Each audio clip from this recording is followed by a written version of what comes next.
I've loved the fact that if I get a call or we get a complaint and it's not something that rises to the level of a criminal case that we can't necessarily prosecute, that I know who to pick up the phone and call to be able to say, okay, well, this person clearly needs help, so where do I send them? Versus in the past, it felt very much like I would say, yeah, you know, go call APS, but to be able to actually connect them with somebody who I can talk to.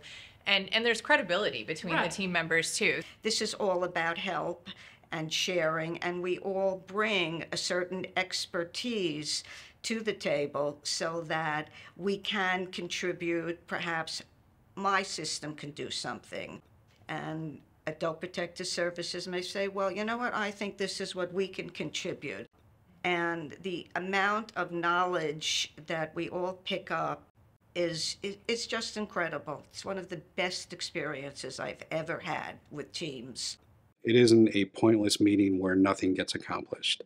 I feel that we certainly have huge successes, and we wouldn't be able to do that if we didn't all work together the way that we do. I have a lot of cell phone numbers for the social workers and the psychologists in the community that I share this communication with with the E-MDT board, and sometimes I can get the answer within the hour, within the minutes. It's not just waiting for the next E-MDT meeting, so it's nice to get the quick engagement and then the follow through with the larger team for things that maybe we didn't think of or we didn't see before. The communication opens up the cooperation, and for all of us to be on the same page and to see all of us go back to the group meeting and we all share what we did on that day together, you know, showing that we're working together sets precedent for every other case that we're going to tackle down the road. I think that's so important to have that collaboration and that teamwork, and to really send the message that we as a community are not going to tolerate abuse of our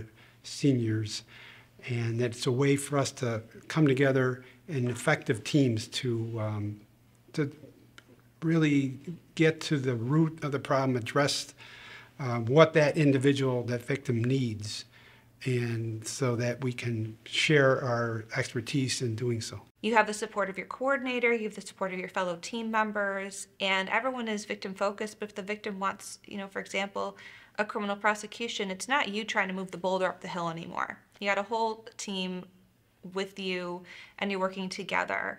And and you're developing those relationships along the way. You need the networking. Before I joined E-MDT, I would not have known how to contact APS. Sounds silly, for sure, but there's not just a general number and then someone that you can trust on the other end who's going to pick up and talk with you. And it's worked both ways. I've made connections, people that I wouldn't normally know, especially the law enforcement and the attorneys outside of work. I'm able to call them. I'm able to make warm referrals, and I'm able to stay in touch and coordinate what's going on with the referrals. One great example is a case that we were recently working on where I had to involve lots of different entities. I had to work with law enforcement as well as the social workers at the hospital, as well as my own workers. Just us being able to collaborate and make a plan ahead of time before I went to this vulnerable person's home. I already had the opportunity to be able to reach out to the people that I've worked with on E-MDT before, explain the situation, get some advice from them, and have them provide me with the best option for that client. So when I was there working and meeting with that client during this very stressful time, I was able to already have a plan in place that I knew if the client was going to be on board with what we were going to go through with, that I had every step in a row.